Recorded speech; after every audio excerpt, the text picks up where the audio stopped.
So welcome. I can't believe it's August. Oh my gosh, August 2017. So welcome and thanks for joining the monthly Q&A call.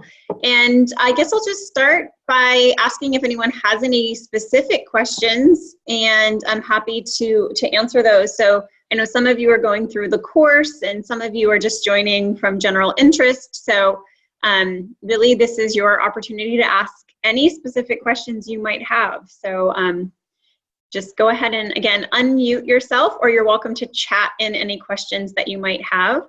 As always, I prepare at least a little something to say, but this is really your time to ask any questions that you have. So any questions to start it off? Everybody's doing good? So let me ask this quick question of you then. So have you used aEEG in the last week? So go ahead and go to the chat area, which is usually over under the more area or some area. So I want to know if you are using your aEEG. I think this is one of the most important parts of acquiring aEEG skill, but also maintaining your aEEG skill. It's really all about frequency of use. So just like other fruits and vegetables in our refrigerators, they perish, right? They're perishable, and if we don't use them, they perish. Our skills for aEEG are very much the same, and if we don't use them, we lose them. And although aEEG is so easy, if we don't use it frequently, I think it becomes more difficult. So anyways, just wanted to see who has been using their aEEG. So go into the little chat area and tell me, when was the last time you used it? Or hopefully you used it this week. Anyone? You guys are all shy this morning, or this afternoon, or wherever you're coming from. All right, so I wanted to, so feel free, you can still type in, I'll keep an eye on things. So I wanted to chat a little bit about what are the types of patients that we can use aEEG for. And if you have my ebook, so it's the 7 steps ebook. So if you don't have that, let me know. I can always send that link out to you. But the first step, and remember the 7 steps are all S's, and the first S in that book is the story. And the story really has to do with, why are you monitoring this baby in the first place? What is the patient history that has prompted you to want to monitor this baby? And so that brings up the question of then, who should we monitor? And so I thought it would be kind of fun to kind of think about, if you want to share what kind of patients you mostly monitor. But I think one of the biggest pitfalls that we see is that we wait for our cooling babies to use our aEEG, when there are really a lot of other babies that we could use aEEG for. So when we talk about story, so the first S, we think about, why are we monitoring? So was there some sort of perinatal, some delivery history, so some baby who had a compromise, that we are concerned that the brain has taken a hit, right? Those are the obvious babies. So our potential HIE babies, our potential cooling babies, our candidates for cooling. Some places are using aEEG as kind of the tiebreaker. So you have a baby who we call a maybe baby. He's kind of borderline meets the criteria. And you put on aEEG to see what the effect of the brain is. Maybe you see seizures. Maybe you see this great sleep-wake cycling. You know, you can use the aEEG, as part of an assessment, as part of your decision-making. So some hospitals are doing that. So I think those are our obvious babies, right? Any baby who has unusual movements, who we think are suspicious of seizures, and we maybe don't have access to a neurologist or to our EEG machine, and it's the middle of the night, the weekend, a holiday. Those are all also, of course, very obvious babies, are seizure babies. Then we have metabolic babies. those are babies that oftentimes present later, right, in the first week of life, encephalopathic, but who are very high risk for seizures, oftentimes present as seizures. They're another group that there are some reports in the literature on them. And we have also, of course, our premature babies. We can monitor them. We know they're at risk for those subclinical seizures.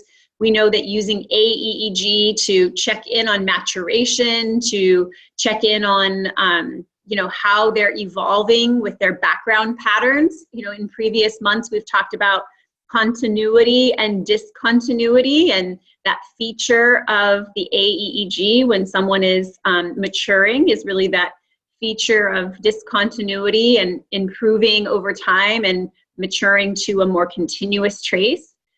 So we can check in on our preemies, especially if they have a high-grade bleed, a 3 or a 4. We know they're very much at risk for seizures. Some reports have shown in Europe, looking at the background pattern for babies who've had a bleed, who are progressing to that post-hemorrhagic hydrocephalus, and using aEEG to track changes, especially abrupt changes in the background pattern, and finding out when we should be maybe doing an intervention for those babies, as opposed to just measuring OFC, measuring head circumference, that not being quite as reliable. Maybe we don't have access to ultrasound as frequently as we would want. So definitely there's some great literature out of Austria, so with Katrin Kelbermas, and showing that effect as well. The other group, going back to term babies, are cardiac babies. Cardiac babies, we probably, if you're interested in brain monitoring, you probably are familiar with NIRS, or near infrared spectroscopy. And there's a lot of kind of obvious reasons why we would use NIRS for cardiac babies, especially cerebral perfusion. But I think it's interesting, if you look in the literature, you'll also find a fair amount of EEG data pre-op on those cardiac babies too. And so we want to be thinking about the impact of the oxygenation. And also we see about 20% of these kids do have subclinical seizures. We also see that a fair amount of them have discontinuous background patterns. They have lack of sleep-wake cycling. So really a dysmature, kind of a out of sync with their maturity. So cardiac babies are another a group that we should really be thinking about monitoring. And then the other group that there have been just a few reports, and I think it was 2 months ago, we reviewed the Neonatology Today paper where we talked about NAS babies, so babies with neonatal abstinence syndrome, and looking at their background patterns and how they're kind of different. So that's just kind of a short laundry list of the patients that we could potentially be monitoring. Oh, and one more, hyperbiliary. That's another one that we recently looked at a paper on. So anyways, I just think there's this really long list of patients that we could be using aEEG for, that maybe we're not always. And so just to kind of encourage you and maybe nudge you a little into, don't let your aEEG skills be a perishable skill, and maybe use your monitors more often. So anyways, I just wanted to make sure that we kind of had that chat. So if you monitor these babies, then what are you looking for, right? Again, the story, what's the story? Why am I monitoring this kid? And so the story can really be background pattern. So we talked about, the differences for premature infants and sleep-wake cycling. Then we also can have the thinking about seizures, presence of seizures. So yes, no, is there a presence of seizures? And then the other strength that we don't oftentimes talk about for aEEG is really the power of the trend over time. And this means if I monitor the baby today, it's a Monday, and then I monitor the baby 24 hours, 48 hours, 72 hours, or even if I do serial recordings on this baby, is there a change or is there improvement to the background pattern? So that gives us some clue to how the brain is recovering in face of the injury or the potential injury that was there. So it is important to look at kind of a baseline background. It is important to look for that presence of sleep-wake cycling, because we know that sleep-wake cycling is especially under 44 weeks, right? So we know that that's an indication of healthy brain. When it's missing, it's good to go looking for why. Is it hypoxia? Is it injury? Something like that. And so we want to look for that sleep-wake cycling. We want to look for seizures, of course. And then, of course, if we're giving a medication, we want to see whether or not that medication is working. So we want to look at the effect of that medication. And then we also want to think about the progress over time, right? So the improvement and whether or not there is improvement, especially our cooling babies, right? We talk a lot about our cooling babies. So anyways, I hope that was helpful. I just thought, let's just go back to basics today and kind of talk about the basics of monitoring and some of the patient populations to monitor, and then what are we looking for when we're monitoring. So any comments or any questions on any of that so far?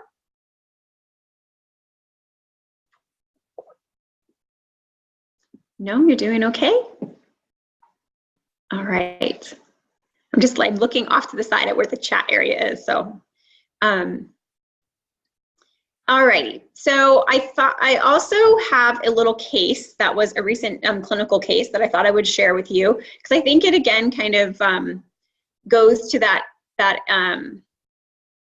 question of monitoring and looking for seizures and those kinds of things. So let me just forward these. So this was, sorry, this is a really text-heavy slide, sorry. So 35 6/7 weaker, decreased fetal movements, leaky fluids, and a low profile, and non-reassuring heart tones, and had an emergency C-section. The baby was intubated, chest compressions, had ET epi, APGARs were 0, 1, 6, and 7, and the blood gas at 9 minutes of life showed a very acidotic baby. And we actually transferred this baby to an academic center, and we enrolled the baby in the NIH preemie cooling trial. So the baby was cooling around 5 hours and 55 minutes of life, which is right under the wire. The baby was placed on video EEG at 5 hours of admission, and a short time later it was placed, we noted the baby was in status, and we put the baby on phenobarb, and a second dose was ordered later because we were unable to control the doses. So I thought what I would do is show you some of the baby's initial tracings. And this really just goes to show that if you're monitoring a baby, you have to get to the bedside frequently, right? So we placed the video EEG, but we use a neon codon, so we were able to have our full aEEG at that time. And so you can see right here in the slide that this is only about 23-ish minutes in.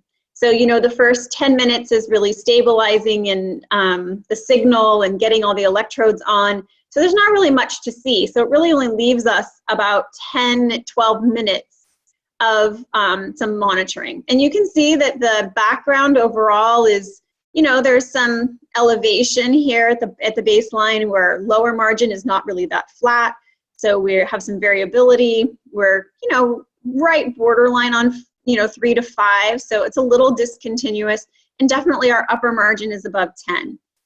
And if we look and we're really picky, and of course I've zoomed in really far, you can see that there is this one little moment of elevation, very high elevation. I would almost probably rule this out as movement or touching, those kinds of things, and then we kind of come back to our discontinuous pattern here. So a little more time goes by, and so here is where we were, and now let's say another 10, 20 minutes has gone by, and we begin to see this kind of evolution of these short upward trends in the aEEG band, and we see this kind of rise of the upper and the lower margin. We see now that there's some sparsity and there's some density issues. We have some moments where there's more activity, but we're starting to see this kind of undulation and pattern at the baseline. But still, unless you're going to go in and look at all of these, you may or may not think that this is seizures. I think well, I already told you the baby had seizures, but you can see how, just, busyness, that in 20, 30 minutes, you can begin to see a pattern, but it's sometimes not quite as obvious.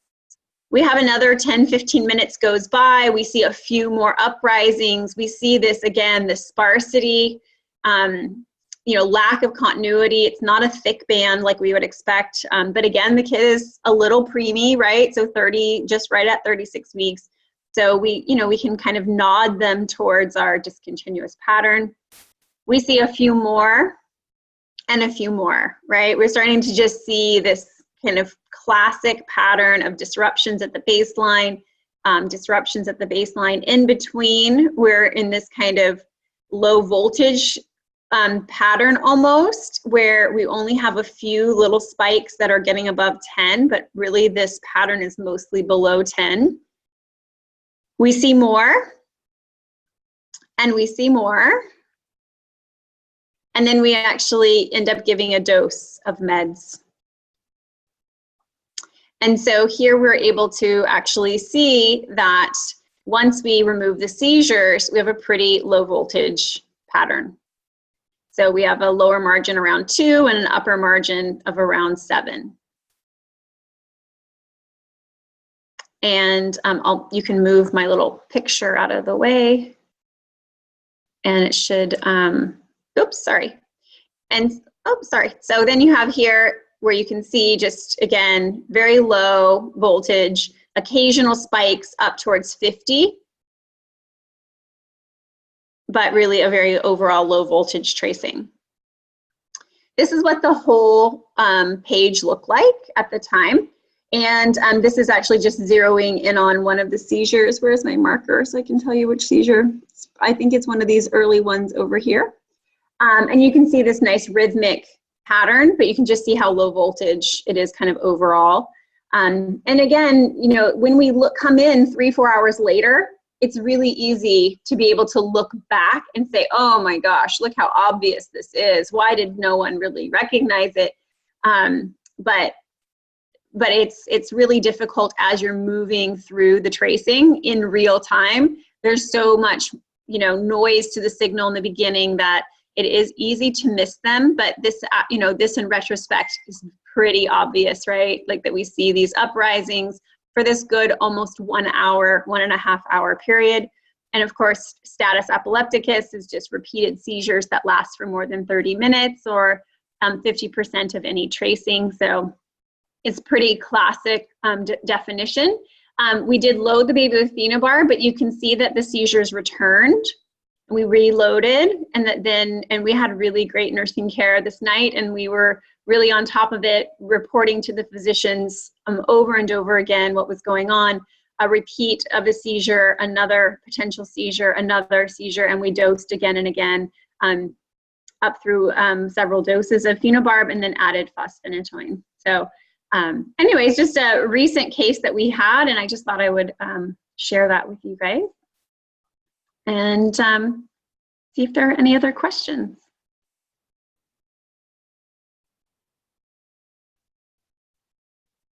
I can unmute everybody if that's helpful.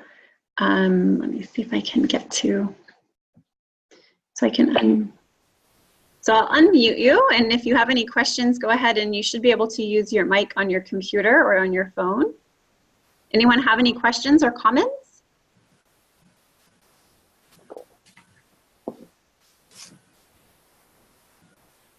No?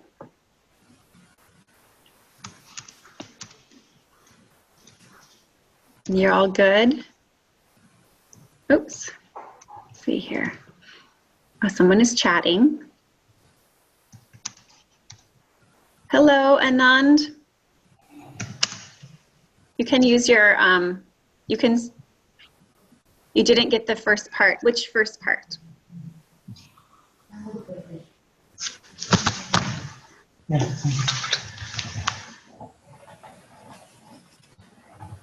Hello? Yes, I can hear you. I didn't get the first part of the Eeg tracing. Can you just explain once? Sure. You want to see the aEEG tracing? This one? Yeah. Yeah, yeah, correct. The first part which was showing the amplitude indicator, it was that's a seizure EEG, right? Yes. So here's the EEG. I didn't get that. I didn't get that. Can you explain it once more? Sure. Just go ahead and ask your question. So you're wondering, where is the seizures I thought on it's the... a normal. Yeah, I thought it's a normal EEG. You thought this was a normal EEG? Yeah. Yeah, so right here what we have about every second is this spike. And so this repeating spike, a repetitive spike like that is not normal background. That would be considered a seizure-like activity. So it's anytime you see it spiking and rhythmic, where it repeats, and then it lasts for more than 10 seconds. So an occasional spike here and there, even like how disrupted it is here, is not really the same as when you see this spike, spike, spike, spike, spike, really at a rhythm. So it's the rhythmicity and then the length of time that it stays repetitive. Okay, the bottom part shows what type of EEG. It's not an amplitude integrated EEG. It's a normal EEG recording. Correct. Yeah. So the amplitude integrated EEG is at the top, and so remembering it's compressed, right? So between these little white hash marks is 10 minutes of integrated data, and it takes 15 seconds to make one line on the aEEG. So one line here, right, is that representation of 15 seconds maximum voltage. And then what we can do is we can then pick an area of concern, and we can then look at the beat to beat to beat raw EEG. So that's the only way to take the pattern we take the pattern, it looks suspicious, then we have to break it down and look at the actual raw EEG and see if it's artifact or if it's a real seizure. So the seizure is occurring from both the right and left side? So they appear to be coming more from the right than the left, but after the load, but in the beginning they were coming from all areas. So this particular device says C3P3, so that's the left, C4P4, that's the right, and then the P3P4, the cross-cerebral or biparietal. So we're seeing it in both hemispheres, the status, a little more here, and then, but crossing over well. And then after the phenobarb doses, we're seeing it more isolated to just the right. Just one more thing is that baseline variability that you pointed out, is that the undulating lower EEG margin that's variable, that's called as baseline variability, or is it any definition for that for baseline variability? Yeah, so just call it baseline variability, but I think when we can look back over a whole hour, so if we look at just this first segment, it appeared to be variability, but it was really seizures. That the real only variability that existed is the seizures. Otherwise, it's all pretty low. It's normal. We will take it as normal. As Correct. Baseline variability, we will take it as normal. Correct. And that's why, that's when, even if we think back to the CoolCap studies, when they used aEEG to qualify babies, they required at least 30 minutes of tracing. Because you could be fooled right out the gate if we only looked at these first few minutes and you'd say, oh yeah, look at this, it's cycling, it's variability, but it's actually seizures. So you must have a raw EEG with you. Yes, yeah, so for sure. You need, all machines now come with the digital EEG accompanying that. And several studies have shown over and over again that without the raw EEG to accompany your aEEG, you really can't be very reliable on the seizure detection. You absolutely need the EEG to verify. Okay. Yeah. Okay, then what is the one more? Okay. Sure. The next part, what type of EEG pattern is that? It's a moderately abnormal EEG? So if we look at the thickest part of the band, so after the seizures are extinguished, if we look starting at say 1900 and on, we have a lower margin that's less than 5. Okay. But we also have an upper margin if we look at just the thickest part, we have an upper margin that is barely reaching 7 with an occasional spike of maybe 20, 25. Overall, this is a low voltage pattern. It's a low voltage pattern. Mm-hmm. Okay. Yeah, so low voltage is going to be anytime you have an upper margin less than 10. Okay, less than 10 and a lower margin less than 5. Yes. Mm-hmm. Okay. And then you can see, as that load of the phenobarb wears off a little, if we, we come down here 1 or 2 hours, you can see that thickest part, it starts to increase a little and the upper margin comes up. So, as that load goes off, we see a little change, the density of the pattern kind of moves up. It's coming closer to 10. We have a few spikes that are coming above 10. So you're kind of more borderline between a discontinuous tracing and a burst suppression tracing. But it's all still if you just look at the thickest parts are all the majority below 10. So it's extremely low voltage. Okay, when to call it as a burst suppression pattern, because I'm not able to find out the burst suppression pattern in that. Is it there? Yes. Yeah, so more over here towards the far end of 2300 and on, this is more burst suppression-y. So you have to have the upper spikes have to hit 25 microvolts or more. And typically you'll see this very low and very flat baseline of, 0 to 1. So your baseline is very low, usually very flat, no variability. And then you'll have to have spikes that are at least 25 microvolts or higher. So this is a baby who has had, oh, go ahead. Okay, I'm from India, from Trivandrum, Kerala. Uh-huh. So I just want to know that we are not using the therapeutic hypothermia right now. So what change will happen if we are using amplitude integrated EEG with therapeutic hypothermia?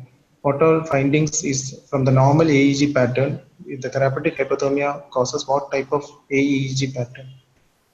Yeah, so great. It's a great question.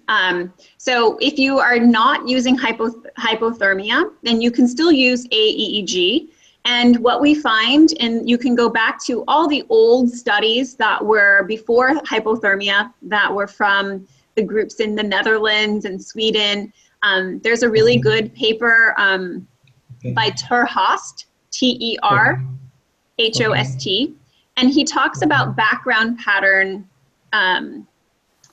Background pattern for babies, non-cooled babies. So what we find, and so what you want to see for those babies is not cooled babies, that their background pattern should come back to a discontinuous pattern at least by 24 hours of age. So if we're cooling them, then we give them a little bit of a grace period, and we hope that their aEEG goes back to discontinuous at least by 48 hours. Because we know that when we cool the brain, we're kind of slowing down that recovery process on purpose. And so we're looking for background pattern, so discontinuous or better.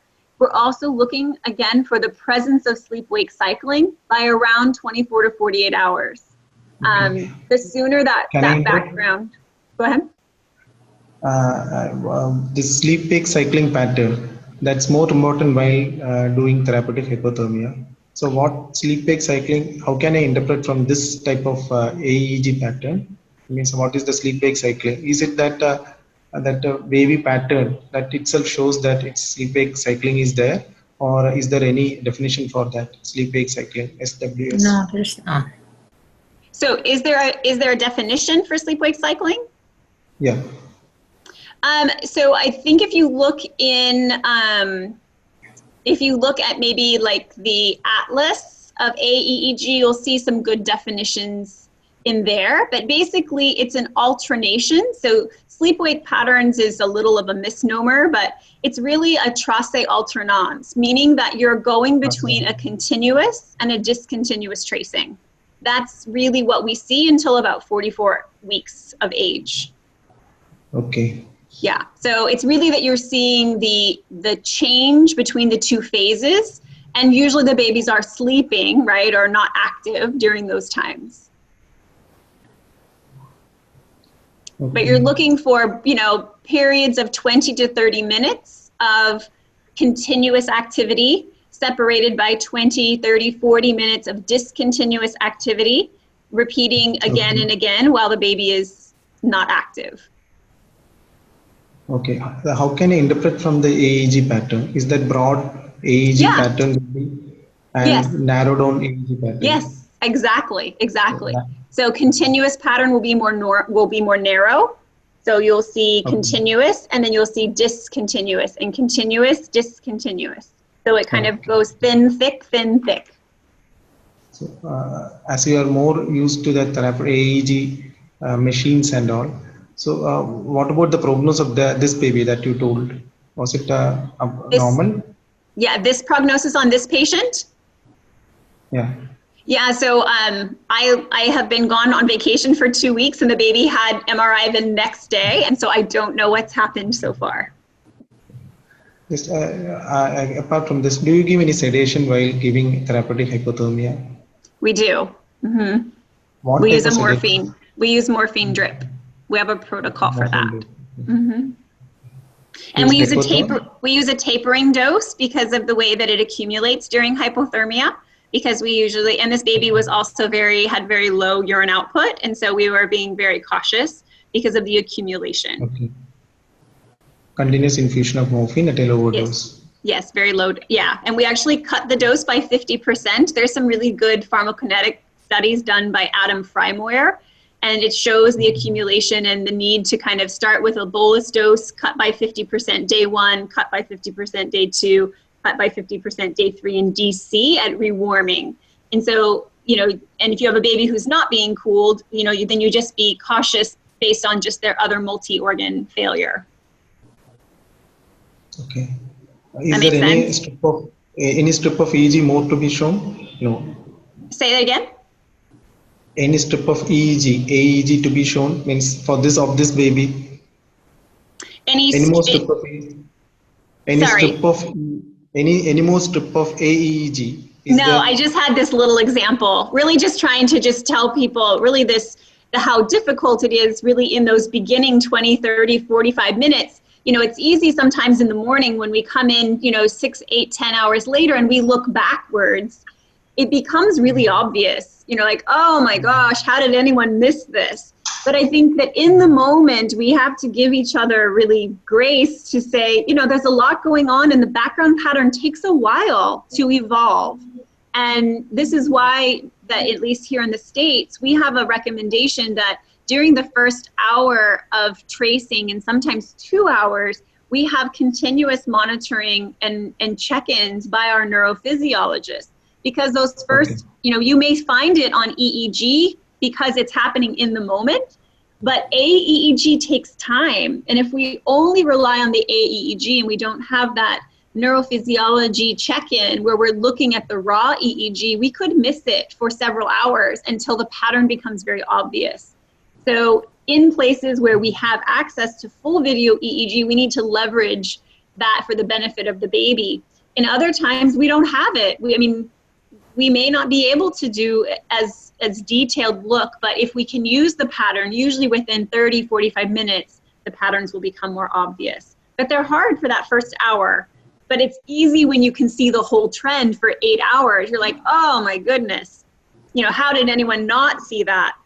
But I think the point I wanted to make is it doesn't really appear as obvious until you're a fair amount in.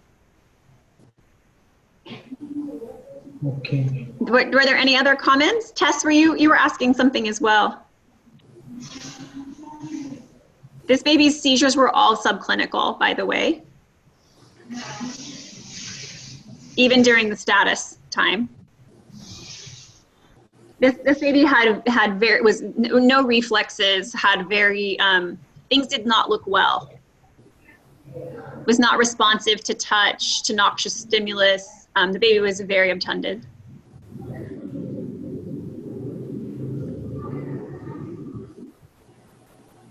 Any other questions? Great questions, Anand. Thanks for joining.